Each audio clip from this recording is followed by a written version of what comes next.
Hey everybody, Rosematter here, and welcome to part 3 of my Song of Saya Let's Play. In the last episode, it was a lot of upsetting things happen. The big thing is learning that Fuminori enjoys the taste of human flesh after Saya killed Omi. So, that's not a good premonition of things to come. Saya also decided to do some experimenting to see if she could help Fuminori by doing something to the neighbor and causing him to have the same disorder that Fuminori has, but it led to him doing some bad things to Saya, and I don't think things are going to end well for him. I'm only assuming Fuminori's going to find out what's happening and just murder him to death. So we're going to continue on and just see what terrible things happen next, so let's get back into it. As always, the sights of the city grate on my nerves. Today, however, I don't feel as much hatred as I usually do. I have grown more accustomed to my condition, but that is not the reason for today's high spirits. My search of the Ogai house has finally borne fruit. When I pulled all the drawers out of the desk in the study, I found an envelope stuck between the desk and the wall. It must have fallen off the back of the writing tray. Inside were 3 outdoor photographs. I couldn't recognize the scenery due to my condition, but I'm pretty sure they show 3 buildings. Scrawled on the back of each photo was an address: Nagano Prefecture, M Village, Toshigi Prefecture, S Town, Shizuoka Prefecture, H Town. None of the names are familiar, so they must be way out in the countryside. The photos are all dated more than 10 years ago. I don't know why they were taken or what they mean, but maybe Saya will be able to make some sense of them. Oh, he's gonna walk into this and he's gonna fucking lose his mind. In any case, there's something that even Saya missed while she was living in that house. I wonder how she'll react when I show her what I found. Saya, I want so badly to see her. The thought of her waiting for me speeds my footsteps. When I step through the gate, I see the front door is wide open again. This is the second time this has happened. Upon entering the house this time, however, the sound of Saya crying chills my blood. Ugh, and it's not just her. I also hear a low, wet grunting. Ugh, there's no time to take off my shoes. I race down the hallway, propelled by a terrifying premonition. A monster is in my house, and it's attacking Saya. The filth oozing from its body spread across her skin as it moves with animal ferocity. She looks at me with tear-filled eyes and calls my name in a weak, breathless voice. Fuminori? Help! Rage erupts inside me like black lava. The monster stops gorging itself on Saya's body and turns its head to look at me. Surprised by my own composure, I slip past it and grab the meat cleaver sitting next to the sink. Without a moment's hesitation, I slash at the monster's face. It screams and staggers away from Saya. My attack must have blinded it because it flails its tentacles wildly as it tries to drive me away. My bloodlust still unsated, I calmly seize one of its appendages and plunge my weapon twice more into its quivering flesh. The blade enters its body with fascinating ease. Each strike sprays my face with blood. As I carve the monster to pieces and savor its hideous screams, my mind is finally consumed by rage. No mercy. I'll see this monster suffer for what it's done to Saya. I give myself to the fury, howling at the top of my lungs as I slash and slash and slash and slash. Even after the flesh beast stops moving, I keep slashing until I realize it can no longer feel pain. Cursing myself for killing it so quickly, I stab the cleaver into the floor, snapping it in half. When my thoughts finally begin to regain some cohesion, I find myself still digging the broken knife into the floor. The monster is gone, but pieces of it are scattered everywhere. I stop cutting into the tile, and in the sudden silence I hear Saya's faint sobs coming from the corner of the kitchen. Saya. I pull the cowering Saya into my arms. She stiffens in fear at first, but as soon as she realizes it's me, she clings to my body and cries. Fuminori! Fuminori! 怖かったよ! Fuminori, Fuminori, I was scared, so scared. I don't know what to say. I can only keep holding her. This should never have happened to Saya. Everything in this twisted world is to blame. Yes, including myself. If I couldn't protect her.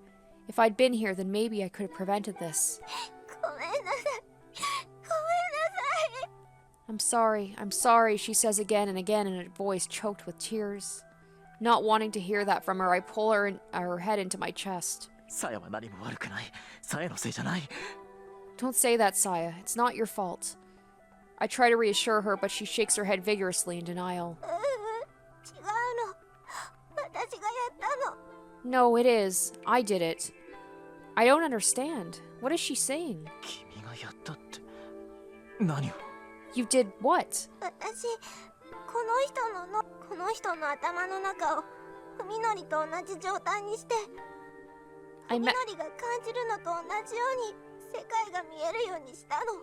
I messed with his brain, she answers, glancing at the dismembered monster with her swollen eyes. I made the inside of his head the same as yours. I made him see the world like you do. It takes me some time to understand the meaning of Saya's words. それは一体どうやって What? But how? Finally regaining her composure, Saya responds to my confusion in a low voice. 私にはそういうことができるの。他の生き物の体を組み替えたり、調整したり。 I can do stuff like that. I can change the bodies of other living things. Once again, I'm like, what is Saya? And I know people have been telling me, like, Saya's not actually a child, so don't worry too much about the whole implications of what's going on. I mean, it makes me feel a little bit better about things, but the fact is that Fuminori and that neighbor, they see her as a child, they believe her to be a child, and they still want to do things with her. Some more aggressively than others. And that's still icky to me. 私に生まれつき備わってる能力なの。 I've had this ability since I was born. どこをどういじればいいのかはその生き物によってまちまちだから、ちゃんと勉強してからでないとダメだけど。 Every organism is different, so I have to study them in detail before I know how to change them. ふみのりの脳に何があったのか、私は下調べして分かってたから。 By doing some research, I figured out what happened to your brain. だから同じことができるかどうか他の人で実験してみたの。 So I wanted to see if I could do the same thing to someone else. なんでそんなことを But why? そうすればみんなふみのりみたいに Oh. 私に優しくしてくれる Oh, well, that didn't happen. かと思う。 Don't think she's gonna be doing that again. I thought if everyone were like you, they would all be kind to me. I love how her thing is like, I can't fix what is going on with your brain, so I'll just make everybody like you instead, and we'll all just live in this really fucked up world together. My heart aches at the loneliness in her voice as she confesses her sorrowful wish. それなのにこの人は全然優しくなんかなかった。 But that man, he wasn't kind at all. さやのことをいじめたいって壊したいって言ってあんな。 He said he wanted to hurt me, break me, and She starts crying into my chest again, unable to say any more. I gently rub her back while trying to get my jumbled thoughts together. What is Saya that she can do such a thing? The answer is beyond me. However, there is one thing I can answer here and now. Saya is mistaken. 僕がさやに優しいのは僕が事故に遭ったからだってそう君は思ったんだね You think I'm kind to you because of the accident? Yeah, she nods sadly. I smile and shake my head. 違うよそれはただの始まりでしかない You're wrong. That was only the beginning. そんな簡単なことじゃないんだよ Our relationship is the sum of so much more. 僕とさやが出会ってそれから二人で過ごした時間のその一日一日の積み重ねが今の僕らの関係を作ってるんだ The time you and I have spent together, those days, those experiences are what make us what we are. ふみのり。あの日から今日までさやと一緒にいた僕だからさやに優しくして大切にしてあげたいって You've been there for me, Saya, sharing my pain, giving me hope and joy. そう思う僕になったそう思われるさやになったんだこれって大変なことだろう That's how you've become so important to me. See? It's harder than you think. Saya is still crying, but now her tears feel warm against my chest. わかってる。さっきやっとわかった。 Yeah, I understand. I finally understand. Her smile shines through her tears. さやにはふみのりしかいないんだって。ふみのりみたいな人はもう他に誰もいないんだって。I only have you, Fuminori. There will never be anyone else. Now more than ever before, I feel the depth of the bond between us, and I'm sure that Saya feels it too. I wrap my arms tightly around her and seal her lips with mine. Saya responds, winding her arms around my neck as our tongues desperately seek each other's warmth. I'm just wondering, though, it's like, why people infected with this see her exactly the same if she's a monster. All these questions still to be answered. At this moment, Saya is my whole world, and I am hers. The earth turns for us alone. Of course, I still haven't told her something very important. I don't know why I've never said it before. Perhaps because it was always so obvious. However, I should put it into words at least once, this oath of mine. さや、僕は君のことが。Saya, I... 待って。 Wait. She stops me with a finger against my lips. その前に、みのり。一つだけ確かめさせて。 Before that, Fuminori, tell me one thing. 望みを。What do you want? 僕の望み。 What do I want? Saya nods, staring into my eyes with unusual solemnity. さっき Don't know も if I 言 said った that け right. ど、私には私にしかできない方法で生き物の体に干渉できる。 Like I said, I can affect the bodies of living things in a way that nothing else can. 人間の脳をいじる方法もこれでちゃんと確認が取れたわ。 And now that I've learned how to manipulate human brains... Saya pauses and takes a deep breath before continuing. 今ならあなたの頭を元 Oh. の状態に戻すこともできる。 Oh, but then she's gonna know that once he turns back to normal, he's gonna see her as a monster and he won't want anything to do with her. I can turn you back to normal. なんだって。 What? Until now, that hadn't even been in the realm of possibility. その人にやったのと逆のことを文則にしてあげればいいだけ。 I just でも have to do the opposite of what I did to 簡 that 単なこと man. よ。 It's really simple. I replace Saya's words in my head to be sure of their meaning. だから文則教えて。 So tell me, Fuminori, あなたが昔の暮らしに戻りたいかどうか、あの事故で失ったものを取り戻したいのかどうか。 do you want to return to your old life? Do you want to take back what you lost in the accident? I... Oh, shit! Ooh, can I save here? It's weird to actually have choices after, you know, some of the games I've been playing. Okay, I can save. All right, let me save first. This is a big old decision here. All right, let's say I want it all back. I don't think she's going to be too happy about that. それはもちろん戻れるっていうのなら元に戻りたいと思う。 Except he's gonna go back and see what he did to the neighbor. Well, of course, I answer without thinking. If it's possible to go back, then I want to, I think. I've never wondered if there could be any other answer. I stopped dwelling on this question a long time ago, and if I'd been asked before I met Saya, I wouldn't have hesitated. I feel like this is the wrong answer, quote unquote. I feel like this isn't what the game wants. I'm thinking the way that if I was in this situation, I would absolutely want to go back. But what about now? What does it mean to wish for the past, and what could it do to me and Saya? As soon as these questions occur to me, my true feelings become unclear. The hurried answer I just gave her was less certain than I thought. そう。うん、そうよね。当 Oh, たり前よね。 yeah, of course you would. Saya smiles softly, her expression an unreadable mixture of what seemed to be sorrow and relief. Seeing it fills me with sudden unease, as though I've just wounded her deeply with my careless words. Hopefully it's gonna be one of those choices that actually makes a difference. Like, it's not gonna be one of those things where he's like, wait, I changed my mind. なさや、僕は Saya, I... いいの、文則。もう何も言わないで。 It's okay, Fuminori. Don't say any more. Saya silences me with another kiss and thrusts her tongue into my mouth with even greater passion than before. As the sweet softness in her tongue clouds my mind, I begin to feel an urgent need to say what she prevented me from saying, to speak those most important words. さや、 I can't speak for some reason, and my mind is hazy. My consciousness is slipping away as the euphoria from her kiss spreads to my entire body. おやすみなさい、文則。 Sleep well, Fuminori, I hear Saya whisper softly from far away. Part of me also wanted to pick this because I want to see what he sees. I want to see what she looks like when he looks at her, when he's normal. 心配しないで。次に目が覚めるときには何もかもが This might be the shortest Let's Play ever. Of course, I'll go back and pick the other choice if it ends here. Don't worry, when you wake up, it'll all be over. He might just go crazy knowing that he killed a person, but we'll see. Wait, I have to tell you something before I sleep. Just one thing. My efforts are meaningless, however, as oblivion calls me into its embrace.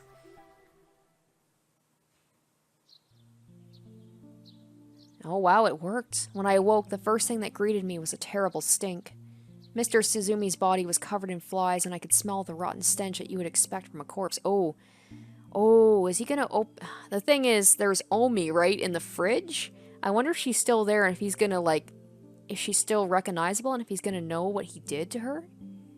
Because with Suzumi, he could kind of justify being like, well, he was doing something to Saya and I had to stop him, but if he finds out that his friend is dead and he ate her, he might lose his mind. The night had ended, but Saya was nowhere to be seen in the morning light. Aside from the blood-covered floor, the kitchen looked the same as it had before the accident. In the den, however, the colors that had been so soothing the day before now served as a stark reminder of what a distant world I'd been living in. Despite knowing it would be futile, I wandered the house searching for Saya. For almost an hour, I tried in vain to deny reality. Then I called the police. When the operator answered, I couldn't stop myself from crying. It had been such a long time since I heard a human voice other than Saya. So he's back to normal, but he's probably going to be put away in jail for murder. Great. As it became clear later, Mr. Suzumi had murdered his family before I killed him. Unable to give the police a satisfactory explanation, I was arrested for all 3 murders. And when they found the remains of Takahata Omi in my house, a 4th was added to the charges. Yeah, this is the game being like, no, bad choice. That's not what you were supposed to pick. During my interrogation, I told them everything exactly as it had happened in every detail. The detectives didn't believe me, of course, but the doctor who came later did. He had me moved from the jail to a much cleaner white room. That's right, this room looks just as white to me as it does to everyone else. So he went from just being able to see red and guts to just, for the rest of his life, he's just going to be seeing white. Alright, game, I get it. I picked the wrong choice. In the end, they declared me incapable of answering for my actions. Everything that had happened to me was real, but part of a reality and incompatible with the rest of the world. So the doctors gave me a space all to myself, a place where I could live in my own world. I'm sad I wasn't believed, but I know it couldn't be helped. In this world, reality is what the majority says it is, and I had the misfortune to step outside of that box. The walls of my room are undeniably white. That, at least, I can be thankful for as I live out the rest of my life here. Everyone said there was never any girl named Saya. Well, so be it. Saya probably was never part of their world. But why shouldn't I be able to hear Saya's voice here in my room? This is my world, after all, a continuation of the very real time we spent together. Oh shit, oh shit, oh shit, she's gonna come back, she's gonna be a monster. How long did I wait with such thoughts floating through my mind? Oh, one night I awoke to the sound of something crawling down the hallway. The sound would not normally have woken me, but I must have had a premonition that night. Sleeping lighter than usual, I'd waited for her arrival, and so I knew instantly it was her. Saya なんだね。 Oh shit. She did not answer, but I could feel her outside my door struggling with some internal conflict. どうして声を聞かせてくれないんだ? Why won't you let me hear your voice? After a long silence, something small slid through the narrow bars of my peephole. It was a cell phone, the screen already showing a notepad with freshly entered text. My voice will sound strange to you. I couldn't suppress a chuckle at Saya's uncharacteristic display of shyness. そんなこと、僕は全然気にならないよ。君の声が聞きたい。姿が見たい。 I don't care about that at all, I said, sending the phone back through the bars. I just want to hear you, see you. After a short pause, the phone returned to my side. Please, let me stay the Saya you remember. そうか。 Okay. I'd started to suspect it might be so. In the hell my eyes had made of the world, Saya alone had looked normal. I thought she was somehow unique. In truth, however, she had probably been a different type of unique than I imagined. It wasn't that my senses hadn't distorted her appearance, but that she had been so unusual as to seem normal to my twisted mind. Saya's true form was something other than what I had known. Now, however, I could see her as she really was. But Saya didn't want that, and it was not for me to question the workings of her heart. I just had to accept that girls need to keep some things private. あの日君に言おうとしてたこと保留になってたの I tried to say something to you that day. Do you remember? I slid the phone back to her. I was hoping you'd forgotten. I smiled wryly at the text on the screen, wondering if she really thought me so heartless. 忘れたりするもんか How could I forget? No one was listening, but still, it would have been embarrassing to speak the rest aloud, so this time I typed into the phone. G-H-I. Oh my gosh, you guys remember having to do this with phones? I actually had a flip phone up until about 5, maybe even 4 years ago. I had a cell phone up until, or a flip phone up until, I think it was 2016 because that's when Pokemon Go came out. I literally upgraded from a flip phone to a smartphone so I could play Pokemon Go. So I remember texting like this. JKLMNOTUVDE. And I know this game came out in like, what, the early 2000s? So it's pretty sad that I had the same phone that they're using in an early 2000s game, and I had that less than 5 years ago. WXYMNOTU. I slid the phone back through the slot. I could sense her trembling outside my door. I couldn't hear her or see her, but still I knew. Saya was crying. 僕は構わなかったんだよ I was ready, you know. Perhaps my words offered no comfort, spoken so late. Even so, I was ready. I had wanted to return to my old life, but I would have abandoned that wish for Saya. I know I would have gone with her hand in hand as far as we could, even to the most forbidden of places. Saya, too, must have known I was prepared, and because she knew, she stopped me from saying those words. If I had spoken that oath, there would be no going back. I'm sorry. I was a coward. Seeing the words on the screen, I shook my head. 君だけが悪いんじゃないあの時僕に迷いがなければ君だって勇気を出せた It's not your fault. If I hadn't hesitated, you would have found the courage. I was afraid of you, of how you were changing because of me. 仕方ないさ It's no one's fault. Saya couldn't bring herself to take everything from me, and I couldn't bring myself to give up everything for her. We were too weak to find happiness. さやはこれからどうするんだい What will you do now, Saya? I'll keep searching for my dad. He'll know how to send me back to where I came from. そうか帰りたいんだね I see. Saya. You do want to go home, don't you? A short time passed with no words or messages exchanged. I wonder how many times in that brief silence yes and no changed places in her mind.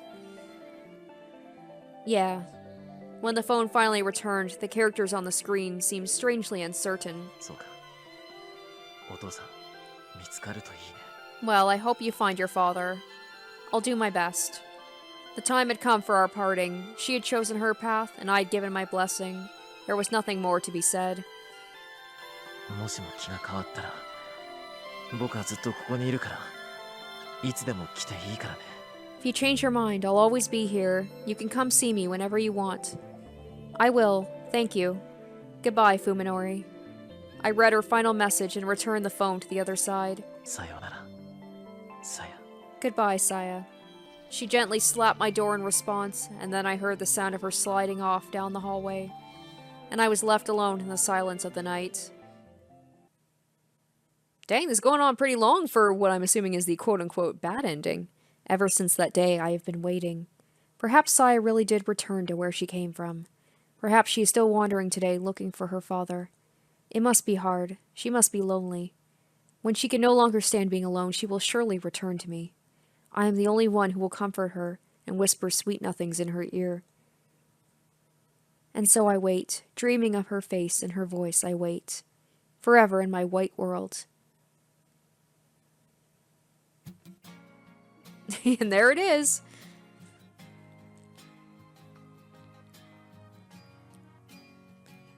Alright, let's go on ahead and let's pick what the game wanted me to pick.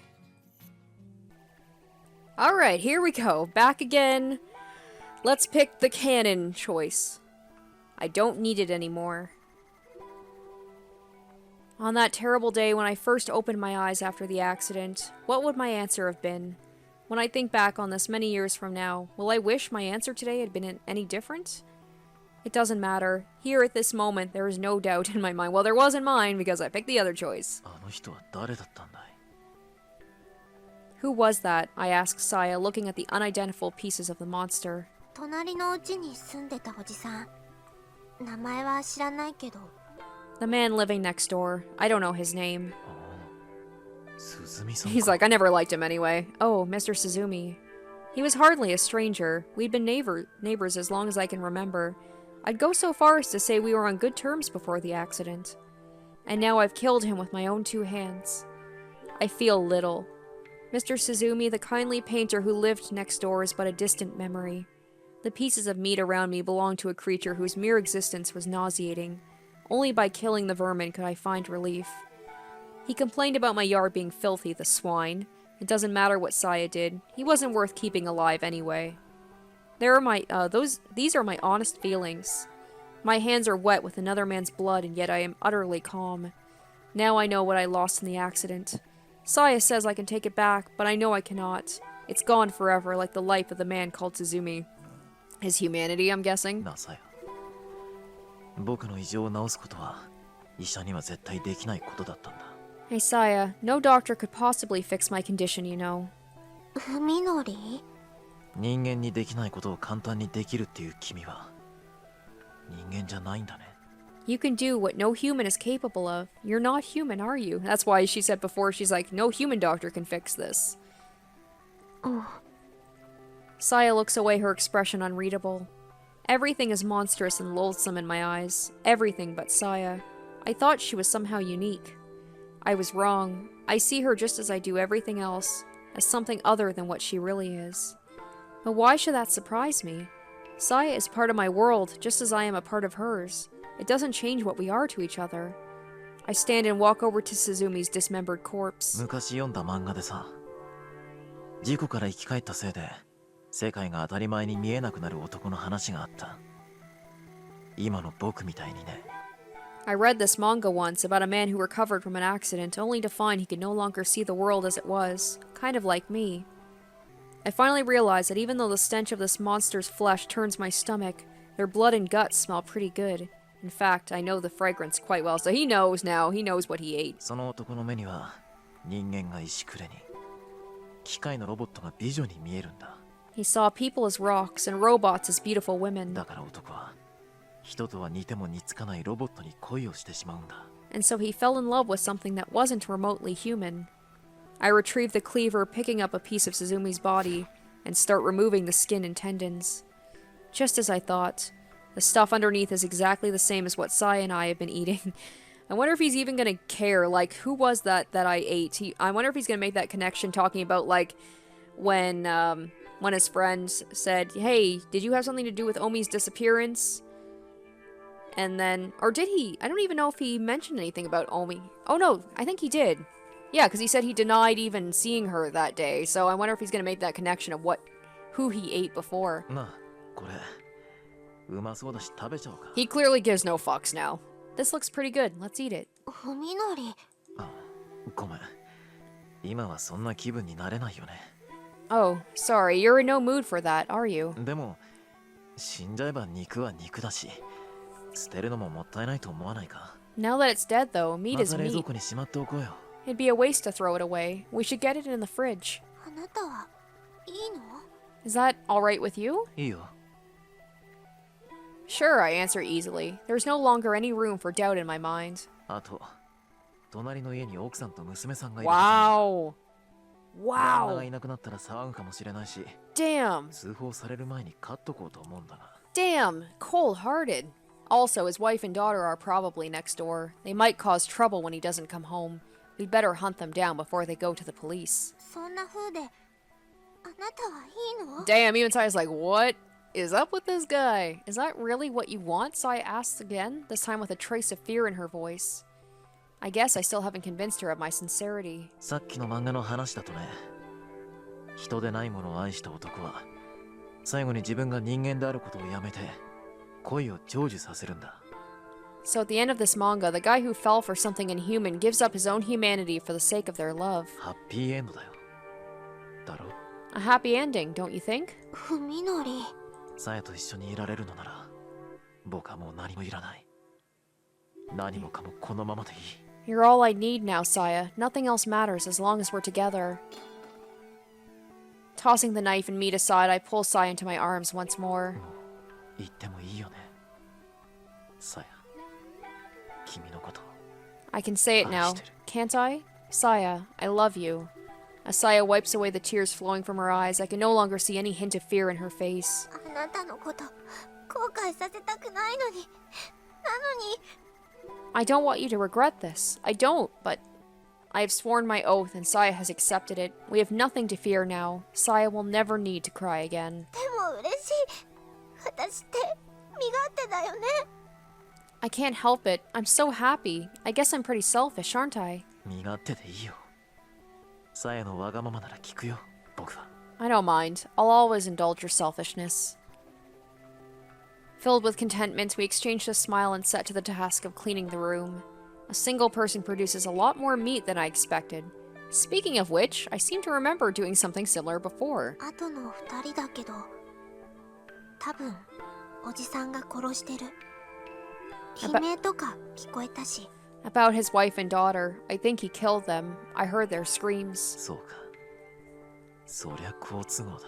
Well, that makes things easier. After we finish here, we should go gather the meat from the Suzumi house. That should be enough to hold us for a while, and we can use the refrigerator to store what won't fit in ours. It's all coming together. Sai and I will be just fine. The thing is, if she heard the screams, that means other neighbors did too, and there's probably the police are going to be coming after Fuminori and suspecting him. So, I don't know, I still don't know if this is going to end well. I kind of wish I'd stuck with my first choice, because at least he's locked away and he won't be able to hurt people anymore. Because I feel like that's what it's going to be. Him and Sai are going to be going after people for この meat. 写真知ってる？ I think I recognize this picture. After we finish our labors and get into bed, I show Saya what I found in Ogai's house. この1枚見覚えがあるよ。確かにさやの知ってる場所。 It looks familiar. Yeah, I've definitely been there. The photograph that Sai has selected is the one with the Tochigi Prefecture address on the back. これは家だよね。それと木と山。 That's a house, right? I see trees and mountains? そう。ふみのりすごいね。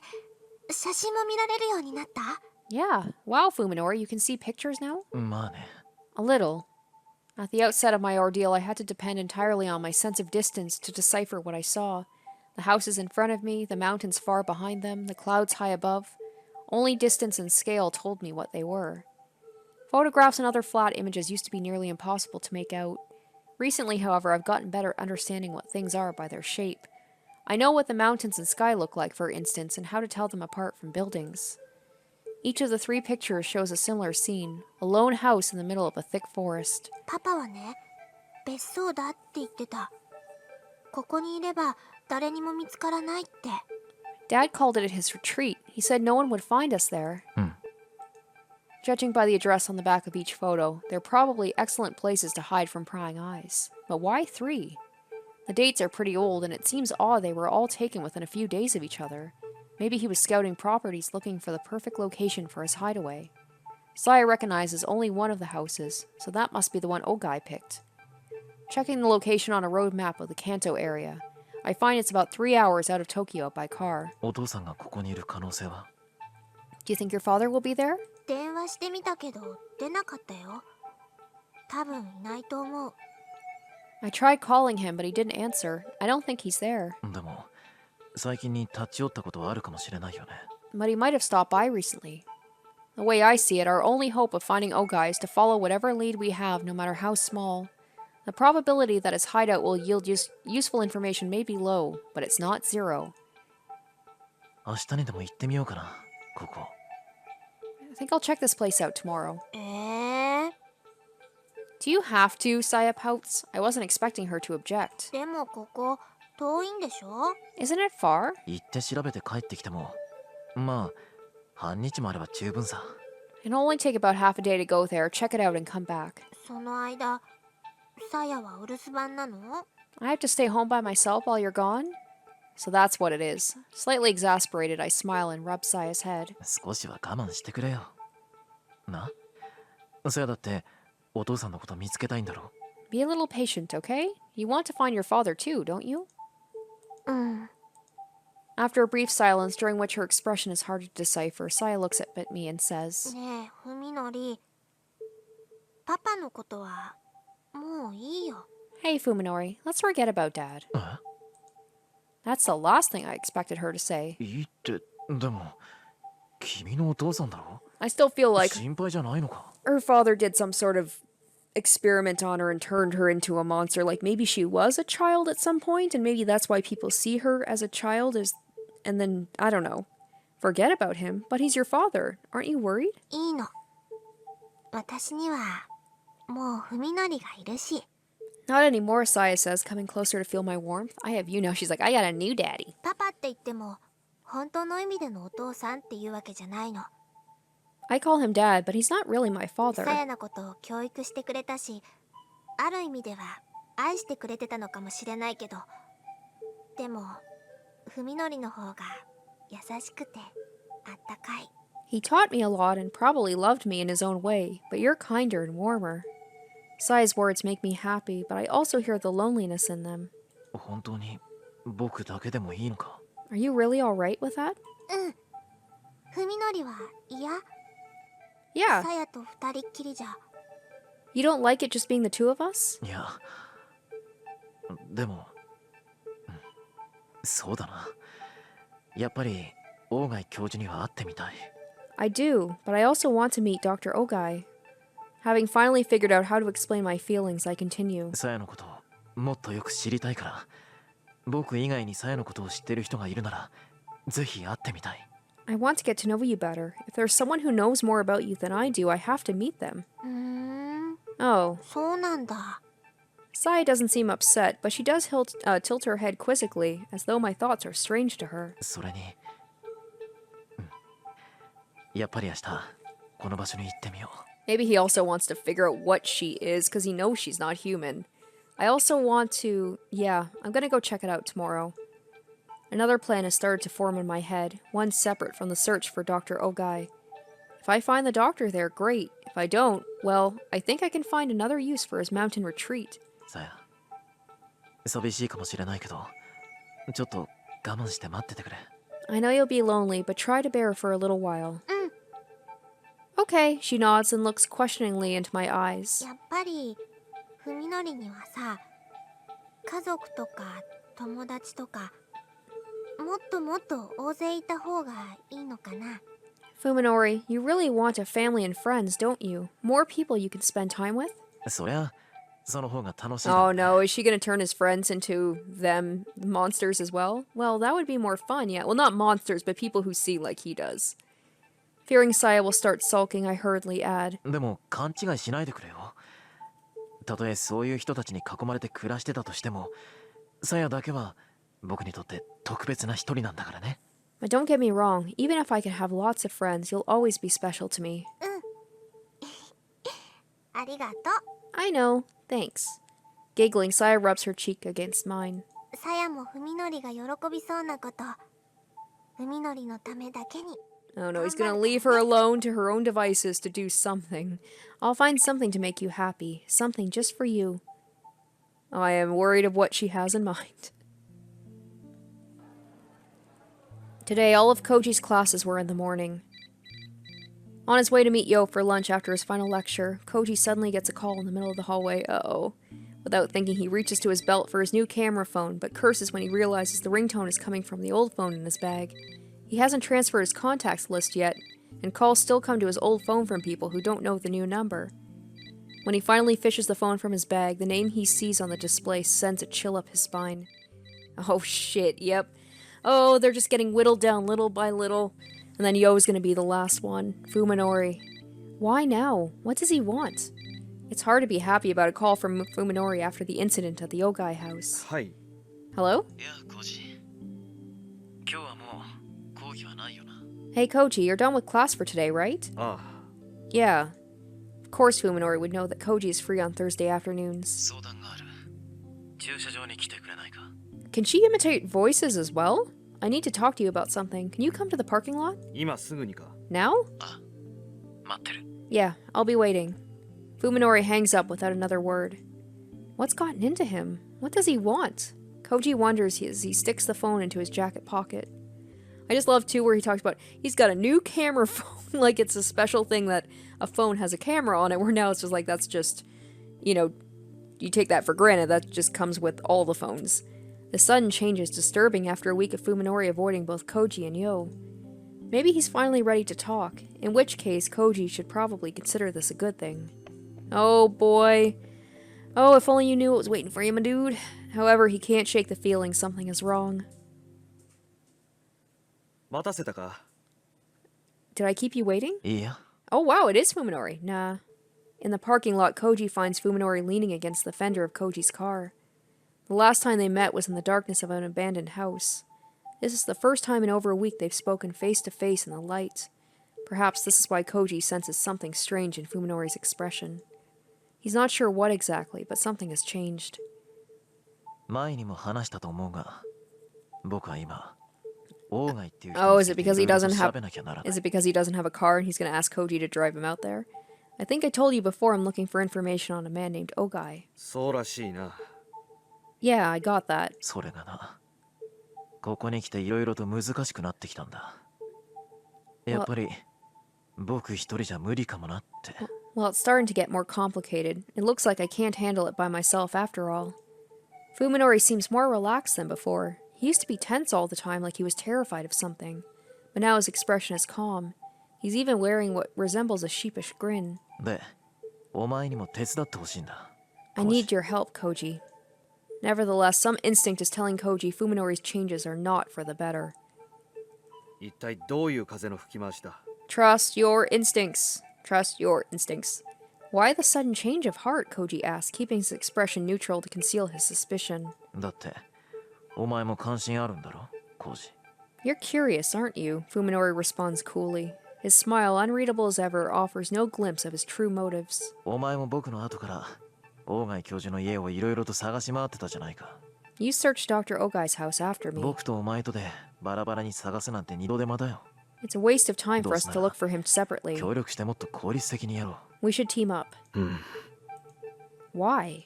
Why does he sense malice, thick and viscous, lurking behind Fuminori's smile? ともかく、今日は足が必要なんだ。 Anyway, I need your 車を car 出してくれ today. ないか。 Mind driving? まあ構わんが. Oh, Koji. Oh boy, I guess not. Fuminori's car was destroyed in the accident, so Koji isn't surprised he needs a lift. Koji unlocks his car and gestures for Fuminori to take the passenger seat, then gets behind the wheel and starts the engine. で、どこに行くんだ? Well, where are we going? I bet you he's gonna kill Koji because he's like, I'll need the car, and also, I don't need anyone to know where I'm planning on going, because obviously he's planning on living in this abandoned place now. 栃木の北の方、那須高原の近所だな。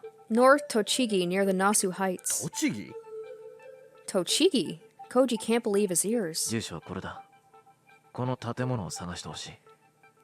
Here's the address, Fuminori says, handing Koji a photo with an address on the back. We need to find this building. He seriously expects to be driven over 100 kilometers and back? Koji doesn't know whether to be angry or impressed. 今から出発すれば、夕方頃には着くだろう。 If we leave now, we should get there by evening, right? まあ、そうかもしれんが. Yeah, maybe. Oh, Koji, you're too nice. Koji sighs heavily, tapping the steering wheel as he calms himself down. Now that he's come this far, the only thing he can do is see his friend's craziness through to the end. 別荘か何かかこれは? Is this a vacation home or something? 多分、そこにオーガイ教授もいるらしい。 Probably. Dr. Ogai should be there. Koji isn't looking forward to meeting the owner of that creepy house, but he's even more uneasy about letting Fuminori go alone. It looks like he just now has to grin and bear it. 東京に戻るのは夜中かもな. We might not get back until night. 悪いな。世 Sorry. 話をかけて。 Sorry for the trouble. いいさ. Don't mention it. We all have that friend that's just too nice and doesn't say no when you ask for favors. Poor Koji. Koji drives out of the parking lot, leaving the rest of what he thought to say unspoken. Fuminori's smile seems wrong somehow, like a mask hiding its true face.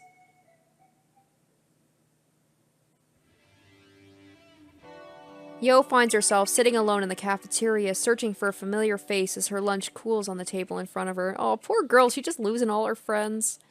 She was hoping to see Koji today, but he must have had other plans. That wouldn't be at all unusual. Normally, Omi and Fuminori would pick up the slack. But Omi and Fuminori aren't here anymore. Yo puts down her chopsticks, her appetite ruined by the lack of company and by the anxiety eating at her. Omi is missing. Fuminori has turned on her and she has no idea why. If Koji were here, she could count on him to distract her with some idle conversation. Now that she's all by herself, Yo becomes keenly aware of how little tolerance she has for loneliness. She begins to feel paranoid, like the whole world is plotting to take from her everything she cherishes. What's going on here? Where has Omi gone? Is Fuminori really unrelated to her disappearance? Or is he the key to this mystery, as Koji and Dr. Tenbo suspect? Oh no, is she gonna go to the house too?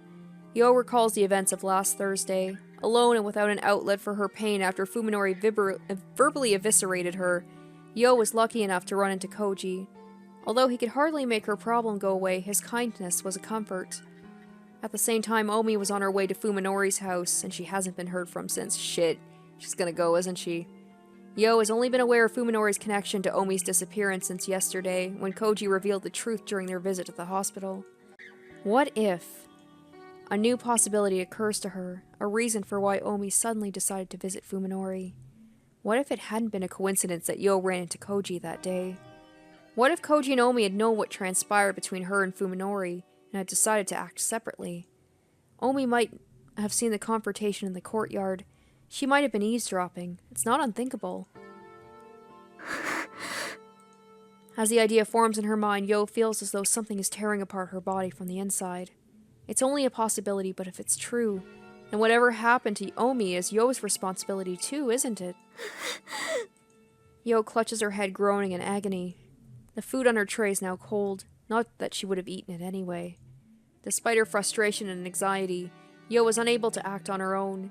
She's never been good at adapting to challenges, and no one would ever call her proactive. She hasn't the slightest idea how to respond to the situation. If Omi were here, she would probably tell Yo to think positive and trust her instincts. Yo has always depended on her best friend's energy. Now that Omi is gone, Yo realizes just how weak and useless she is. She can only sink deeper and deeper into the abyss of self-loathing. The sudden ringing of her phone pulls her back from the brink of despair. It's a text message. Oh shit, it is. Oh, yep, Yo's gonna be going too. It's a text message, there's no title, and the sender is... Omi! Yo cries out in shock. The message itself is even more baffling. If you want to know about Sasasake Fuminori, come to his house alone. Tell no one. Yep, she's being lured. The message bears no trace of Omi's personality, but Yo can't deny it was sent from her phone. She takes a deep breath to calm herself before typing her reply, taking care that excitement doesn't cause her fingers to slip. Is that you, Omi? Where are you? Yo presses send. The screen shows her message was received. As she waits for a reply, her mind fills with questions. Is someone else using Omi's phone to send text messages? If so, why to her? Something suddenly occurs to her. She and Omi have exchanged countless messages over the year, many of which contain the sort of embarrassing confessions that close girlfriends share. At times when her feelings for Fuminori grew too strong to contain, Yo often put them into words for Omi to read. Oh shit. Oh shit, is Saya jealous? And she says she wants to give him a surprise. Does she think that maybe... Because I can't see her being like, I will share him with Omi. I don't think so. I think she wants to get rid of potential, love interest. Did Omi put a password on her phone? Even if she had, the person who sent the message was obviously able to unlock it, which means whoever it is has full access to her history. Do you want to know about Sasasake Fuminori? Yo reads the strange message one more time. Whoever sent it must believe Yo has an interest in Fuminori. The phone rings again, startling Yo, but she quickly recovers and looks at the screen. There's no title, and the sender is still Takehata Omi. I'll tell you everything when we meet. Come alone. Tell no one. It's not Omi. She would never try to scare Yo with such a mean-spirited prank. Anxiety has brought Yo almost to tears. Her mind isn't made to deal with this. Come on. Let's have someone make a good decision in this. Like, let her be like, I'm not gonna go. Someone's obviously luring me there, especially telling me not to tell anyone and to come alone. Call the police. Call the police. Who's using Omi's phone and promising to reveal Fuminori's secrets? Who? Yo desperately wants advice from Koji, from anyone. She even starts to dial Koji's cell, but a sudden suspicion stops her. The sender might be somewhere nearby, watching her at this very moment. A cold chill runs down her spine as she looks fervently around the cafeteria. Come alone. Tell no one. The lifeless characters on the screen are like a knife against her throat. However, Yo clutches her phone and forces her heart to stop pounding. Isn't this cowardice exactly what she hates most about herself? Shit, she's gonna go. Doesn't she want to know what she's capable of? Doesn't she want to do more than sit and wait? Yo realizes her hand is shaking. How easy it would be to just give in to her cowardice, to convince herself that Omi and Fuminori are beyond her reach. That's what she truly wants. Even if it means abandoning dignity and loyalty, she wants to flee from the unknown. Girl, that's called trusting your instincts and knowing something's wrong. But she also knows even escape is beyond her. Yo understands herself well. She knows no matter how far she runs, regret and self-loathing will consume her after everything else has fallen apart. In the end, Yo is unable to overcome her cowardice alone. She lacks both the willpower and the courage to run. Oh, what is going to happen to her? Oh, is she going? Is she going? The afternoon silence is somehow forbidding. She's going. A stink is in the air, the stink of garbage left out to rot. Even this perfectly normal residential neighborhood seems ominous to Yo in her current state. She feels like she's standing in the middle of a necropolis, as if everyone in the houses around her is dead. Well, you're not completely wrong. Yo pushes her fear aside and presses the buzzer on the Sakasaka house's front gate. Fuminori wasn't in class today. Is she home? Or is he home? He couldn't have sent those awful messages, could he? She doesn't even want to consider the possibility, so she forces the unwelcome thought from her mind. There's no response from the intercom. Yo doesn't know, of course, that Omi stood in the same spot 1 week ago, staring at the silent intercom with the same confusion that Yo is experiencing now. She, however, is not forced to wait as Omi was. Shit. Shit. The phone in her pocket rings, catching her off guard. It's another text message from Omi's phone. Come in, the door is open. Yo looks around quickly, a shiver running through her as she realizes she's being watched. Searching fearfully for her observer, Yo spots movement out of the corner of her eye. On the second floor of the Sakasaka house, a tightly drawn window curtain just fluttered. The person who sent the message is inside the house. Only now does Yo realize every other window has its storm shutters closed. No matter what happens inside, no one will know. This is when all of the red lights should be flashing. Just run, run, run. This time she nearly gives in to the intense urge to flee. You should have. But the terror she feels toward her invisible watcher is stronger and will not permit her to turn her back upon the open window. She has nowhere to run. Yo bursts into tears, unable to take a single step. The phone in her hand rings again, demanding she enter. She steps through the gate. You dummy. When she enters the house, an overwhelming stench assaults her nostrils. The house is dark, even though it's in the middle of the day. Fuminori must be out, as his shoes are not even in the vestibule. However, Yo catches sight of a different pair stuffed behind the shoe cupboard. They look familiar, so she pulls them out of the shadows for a closer look. As soon as she recognizes them, her mind tries desperately to deny reality. They are identical to Omi's favorite shoes. Yo has seen her wear them many times before, but that doesn't mean Omi is here, she tells herself. They might belong to someone else, someone who bought the same shoes from the same store. There's no way Omi could be here. Is there? So she has a feeling it's not Omi, and she's still going through with this. Oh, girl. Oh, girl. With a sudden flash of clarity, Yo presses the most frequently used speed dial button on the phone in her tightly clenched fist. The phone dials Omi's number. It takes only a second for the signal to reach the nearest relay station, and then...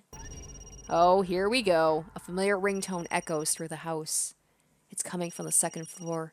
Someone must still be up there in the room with the moving curtains. Omi's phone rings for just a few moments, and then it stops, as if whoever is holding it realizes Yo's intentions. For the first time, Yo feels the definite presence of her formless guide. 誰ですか? Who's there? She gathers her courage and calls out into the house, but there's no response. Whoever it is must not want to be seen. Swallowing hard, Yo walks down the hallway to the staircase. You had so many chances. Maybe it's Omi, maybe it's Fuminori. Surely it's just the two of them playing a prank on her. Koji might even be here with them. Yo's mind fills with comforting images of her friends. She needs to believe there's still hope, otherwise she could not take another step. おみちゃんだよね。咲坂くんだよね。 Is that you, Omi? Fuminori, are you there? As she climbs the stairs one at a time, Yo calls out in a voice choked with tears. When they see her sobbing, they'll probably laugh at her. Let them. It would be the happiest moment of her life. She just wants the torment to end. She tries to move faster, but her trembling legs will not let her. With each agonizing second that passes, she begs for release from this nightmare.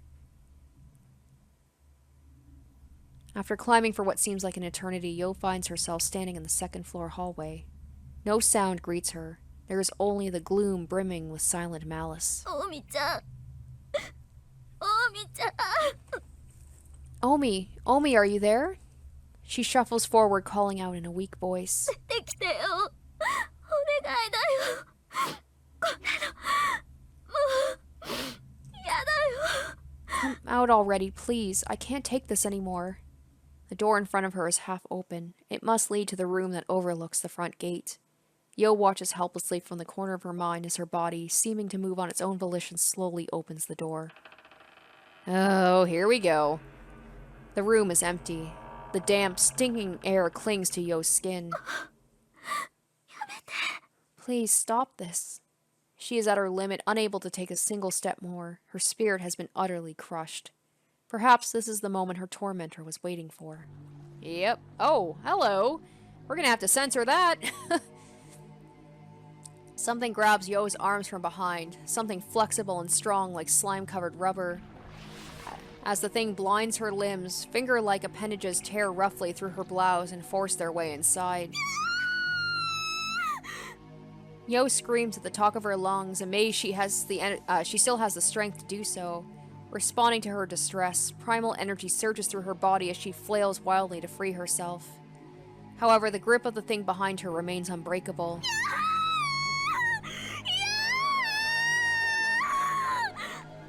With escape impossible, Yo can only scream louder as something cold and wet slips under her bra and wraps itself around her breasts.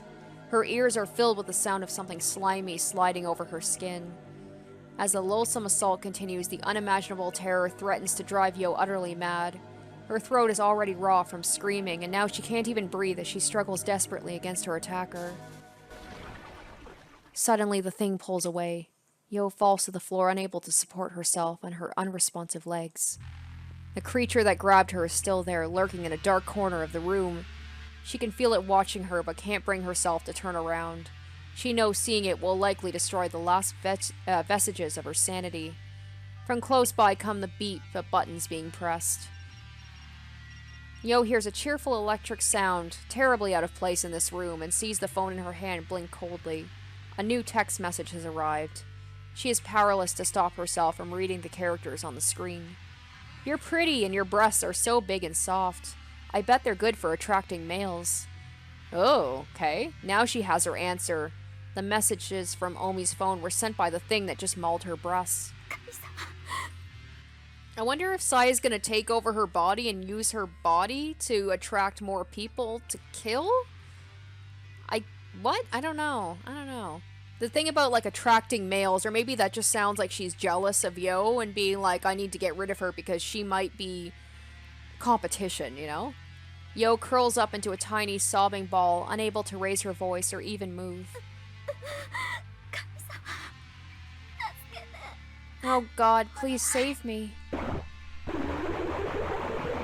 The creature makes a burbling sound. Yo somehow understands it is laughing at her. That must be how you tempted Fuminori. Oh yeah, she mad. She big mad. You tried to steal him away from me, didn't you, thief? Oh shit. Something cold seizes Yo's ankle and travels slowly up her legs until it has covered her entire lower body. Some primal female instinct tells her exactly what's going to happen. She will be raped, powerless to resist a fate worse than death. Stop, she pleads feebly. Even though there's no hope, the inhumane creature will be merciful. お願い、それだけは。 Please, not that. She hears its bubbling laughter again. The thing is enjoying her sorrow, her despair. Yo no longer has the strength to resist the monster on top of her. She's only able to shiver in revulsion as the cold, slimy thing covers her body. Her sight grows dim as her mind sinks deeper and deeper into a black, swamp-like abyss.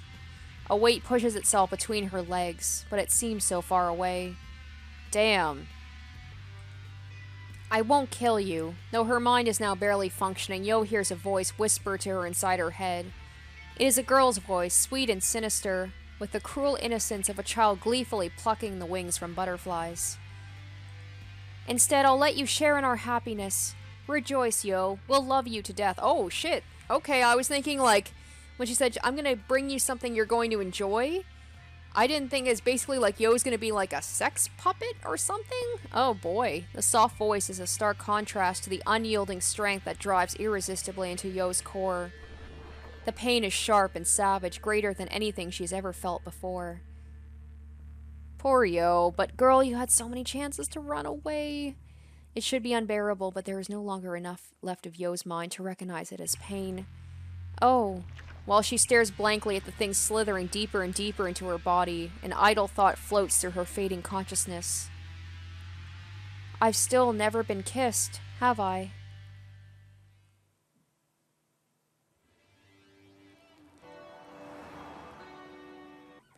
It has begun to snow by the time they pass Utsunomiya on the Tohoku Expressway. 下が雪道になってなきゃいいがな。 I hope the roads aren't snowed out, Koji says. In the passenger seat, Fuminori is gazing out of the frosted window in silence. He's been in this trance-like state for almost an hour now.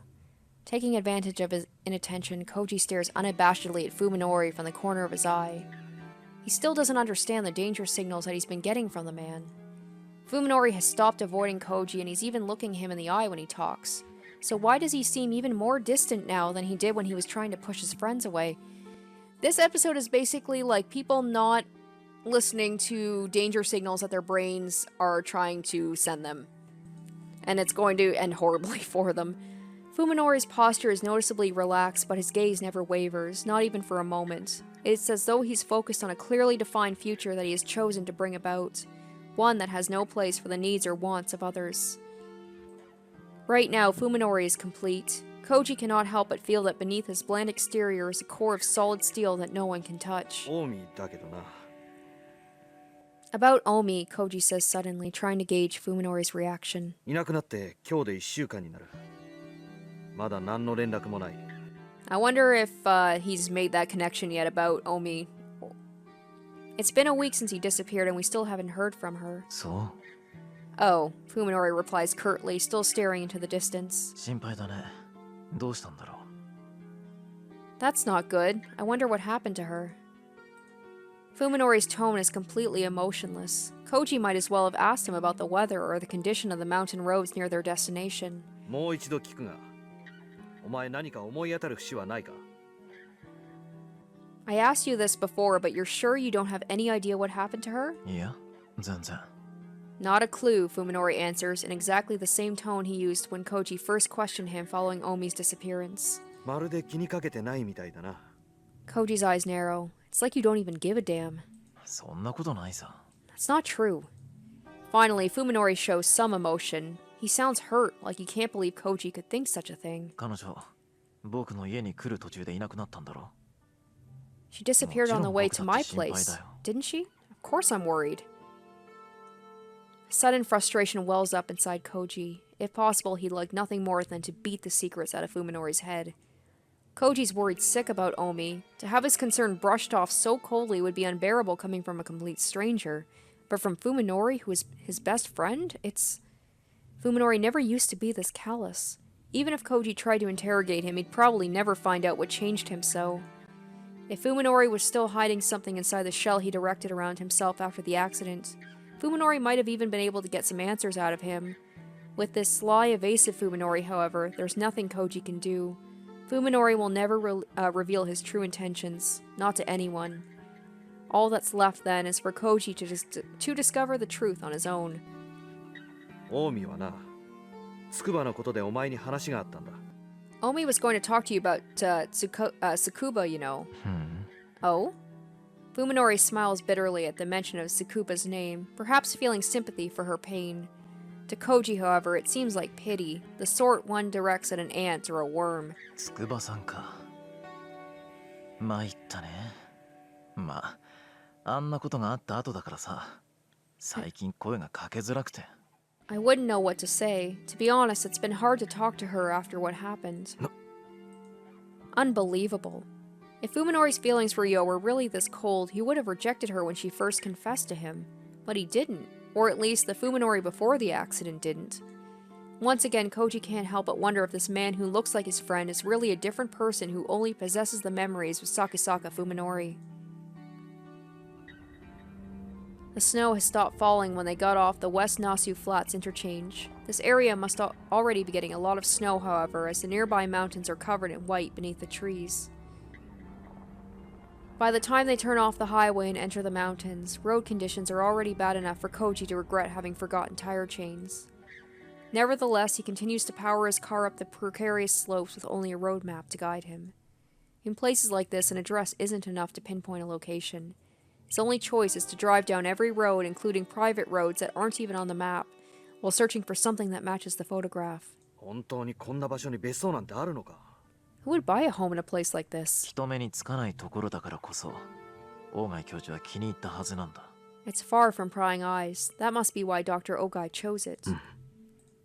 The more he hears about Ogai, the less Koji wants to meet him. Fuminori is the one who spots the narrow road half hidden in the trees. It's practically an animal trail overgrown with weeds that are tall and strong enough to withstand the weight of the snow. これ、本当に道か? Is this really a road? Koji stops the car and sticks his head out the window to stare into the dark forest, but he can't see where the path leads through the tightly packed trees. 写真だとどう見える?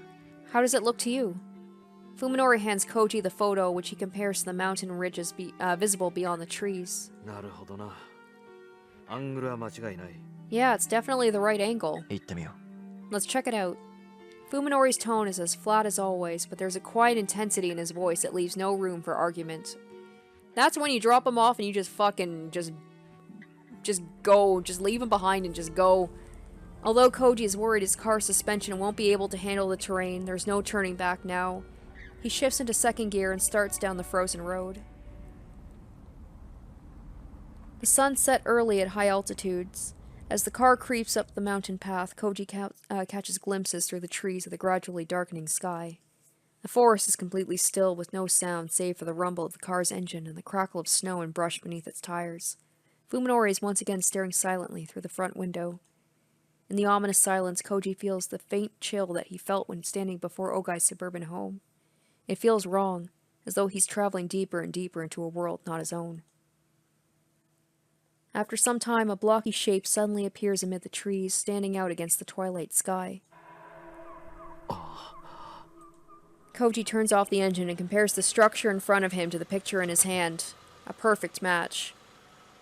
Before he can tell Fuminori, however, his friend is already out of the car. Oi! Hey! Realizing it's pointless to call out to him, Koji shakes his head, grabs the flashlight from the glove compartment, and follows Fuminori across the snow-covered yard. The photo must not have been taken recently, as the old run-down cabin before them has clearly been left at the mercy of the elements for some time. The front door appears to be locked, but Fuminori kicks it down without a second thought. Koji just watches, knowing nothing he could say now would matter. All of the windows are shut with heavy curtains, and the gloom inside is thick and stifling. Fuminori turns on his own flashlight and starts rummaging through the cabin without regard for its owner's privacy. Koji is reluctant to do the same, but it's obvious this mountain retreat has been abandoned for a long time, just like the house in Tokyo. There's no point in being considerate now. He goes to search a different room. Soon after entering the cabin, however, he realizes their search is meaningless. There's nothing inside but the bare necessities of life. Some rooms are even completely empty, save for a thick layer of dust on the floor. Of what few pieces of furniture are present, more than half appear to have never been used. There's an empty chest of drawers without a single scratch or handprint. but bearing the telltale signs of mold and moisture damage. The condition of the cabin is eerie, though in a different way than the filthiness of the house in the city.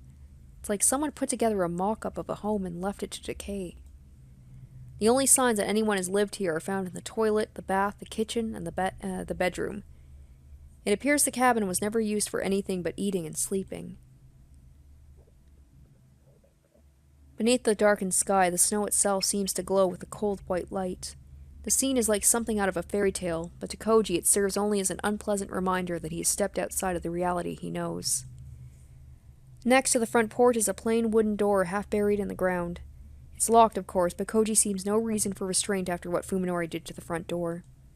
The door offers surprisingly little resistance to Koji's heavy kick, breaking open to reveal a set of concrete stairs leading down into a pitch-black basement. Why do I have a feeling that's where Koji's going to be meeting his end? Fuminori's going to come up behind him and just knock him out. Koji would prefer to leave such a forbidding place to Fuminori, but it's not like he can just ask him to take his place. He descends into the chilly darkness, the beam of his flashlight leading the way. There turns out to be nothing in the basement but a storage room and a boiler, exactly what one would expect to find in an isolated mountain cabin. The few packages of preserved food sitting on the shelves have long since passed their expiration dates, and the boiler doesn't appear to have been used in years. Koji guesses that Ogai's mountain home has been abandoned longer than the house in Tokyo. Was Fuminori simply mistaken when he said Ogai might be here? Or was he lying from the beginning? Not sure what to do next, Koji goes back up the stairs and walks around the outside of the cabin, and there he finds the backyard. Oh yay, creepy well like The Ring. Waiting for another little girl like Sai to pop out of there. It's in much worse condition than the front yard, having been mostly reclaimed by the forest.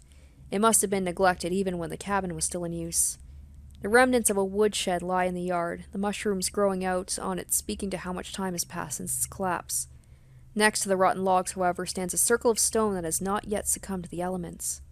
A well. The well has no buckets or pulley, and when Koji peers carefully into it, he sees that the water is no longer flowing. It's probably less than 10 meters deep, depending on how much mud is piled up inside. Okay, maybe this is where Koji, Fuminori will just push him in there. I'm just waiting for Fuminori to do something to him. Koji's search of the cabin has revealed nothing of interest, inside or out. Leaning against the edge of the well, Koji wonders why Ogai bought this remote home deep in the mountains and what he was doing here. As far as Koji can tell, there's no sign that more than one person ever stayed here. It's far from prying eyes. Fuminori's words play back into Koji's head. Could this have been some sort of secret refuge? A place to remain hidden from the world?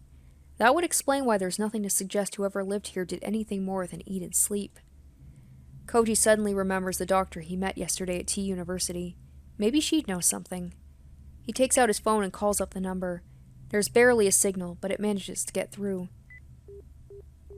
Koji's hopes are soon dashed, however, when his call goes straight to Dr. Tambo's voicemail. He considers calling back later, but realizes it would be hard to talk to her with Fuminori around.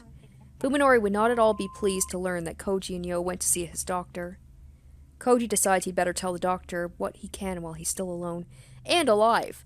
I feel like he's going to leave a message for her. Fuminori's going to kill him, but the doctor's going to, get the information, and then maybe she'll go out there and die. It's just going to be like a conga line of death. People just going to investigate other people who have gone missing, and then they die too. どうも、Tono Koji です。昨日はお世話になりました。 Hello, this is Tono Koji. Thank you for your help yesterday. Koji leaves a clear and concise message explaining he went with Fuminori to Ogai's mountain retreat, giving the address and asking for confirmation that the property belongs to Ogai. 東京に戻ったらまたこちらから連絡します。 I'll call again when I get back to Tokyo. Goodbye. After hanging up, Koji thinks back to their visit in the hospital. Is Dr. Tambo actually investigating like she said she would? Her reluctance to speak of Dr. Ogai is weighing on his mind. He talked to Yo about it on his way home, but they were unable to decide whether the doctor could really be trusted. Speaking of which, how is Yo doing? Koji hadn't seen her today. He didn't say a word to her about his trip to Tochigi. She might be worried, especially so soon after Omi's disappearance. Thinking to check up on her, Koji dials Yo's number, and is surprised when it rings longer than it usually does. Did she forget her phone somewhere? Just as he's about to give up, the call connects. Oh no. The first thing Koji hears is a strange sound. It's not signal interference, but some kind of wet, distorted noise, like the voiceless groans or perhaps sobs of someone far away. No, that's exactly what they are. The person on the other side is crying. つくばつくばなのか Scuba? Is that you? Who's there? There's a response, but is it really Tsukuba's voice? It's too twisted with agony for Koji to tell. Panic surges through Koji as he realizes something is terribly wrong. コーチだ殿コーチだよつくばなのか今どこなんだ It's Koji, Tono Koji. Is that you, Tsukuba? Where are you? After a short period of nothing but pained moans, words start coming through the speaker one by one, as though each takes an act of will.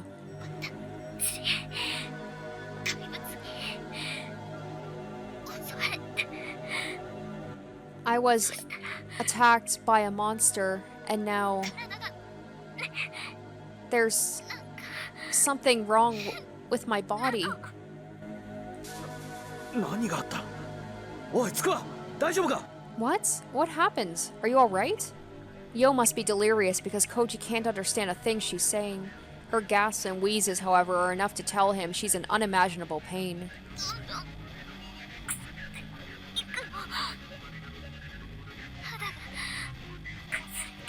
I'm rotting away. My skin is melting. Oh, Jesus, my ear just came off. She's not making any sense. Koji feels despair seize in his heart in an iron grip. What is happening to Yo now, 100 kilometers away? Only her voice gives any hint of what she's going through. There's nothing he can do for her. Help me, Koji. This isn't how my fingers are supposed to look. つくば警察を呼べ助けを呼ぶんだ Call the cops, Kuba. Call for help. No. I can't let anyone see me like this.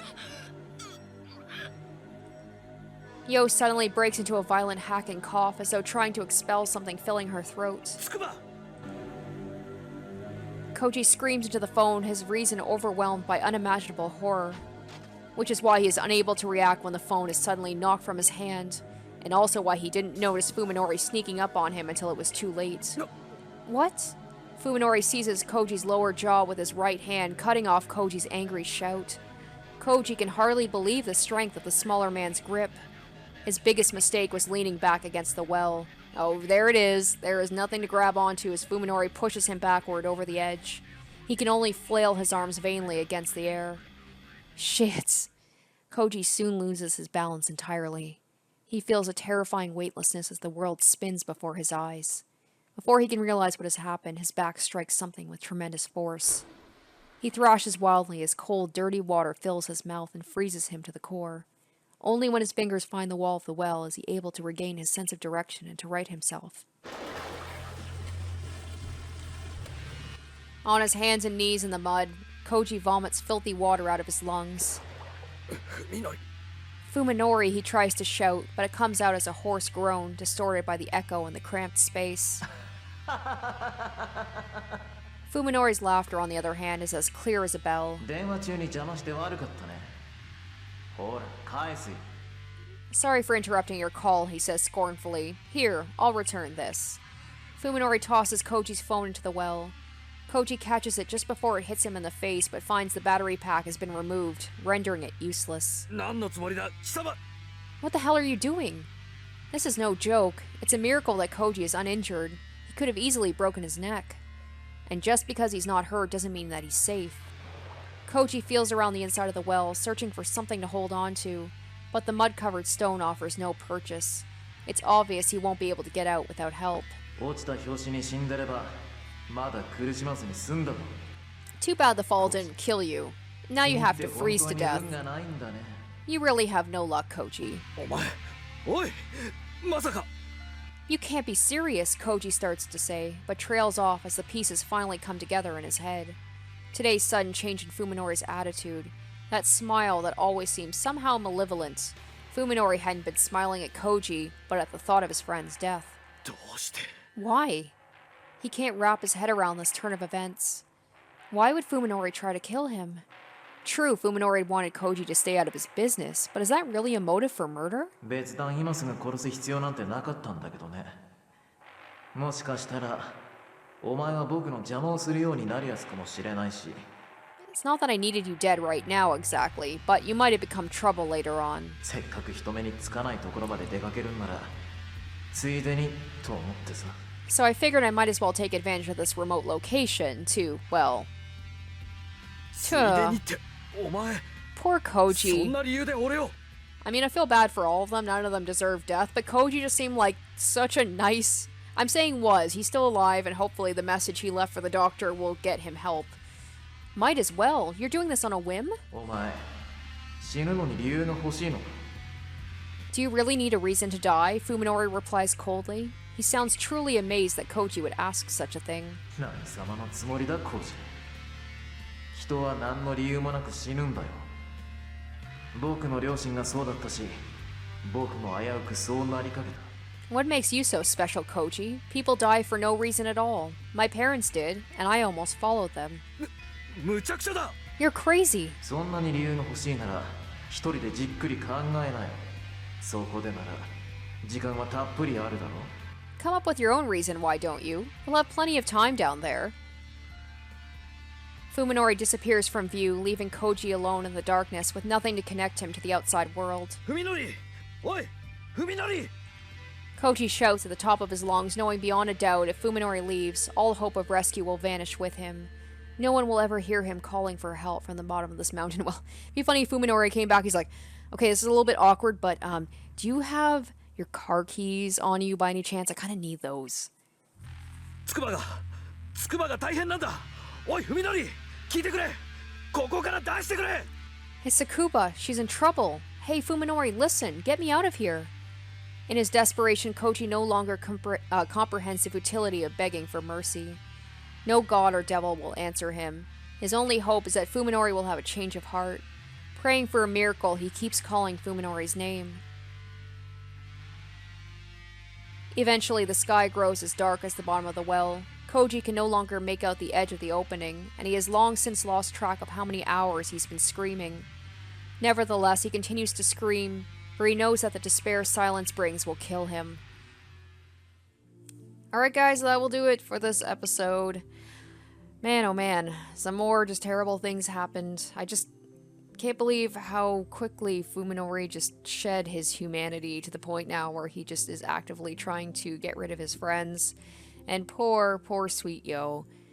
I'm curious about what Fuminori's response is going to be, his reaction is going to be to coming home and seeing Saya's surprise. I don't see a happy ending for any of these characters. I want Koji and Yo to make it out, okay? My sympathy for Fuminori is just little by little getting chipped away. I don't really care about what happens to him, to be honest. I just hope that Yo or Koji makes it out alive and relatively happy. So I'm gonna stop, babbling on. I hope you guys enjoy this episode, and we'll see what just terrible things happen next time. So thank you guys for watching, and I'll see you in the next one. Bye.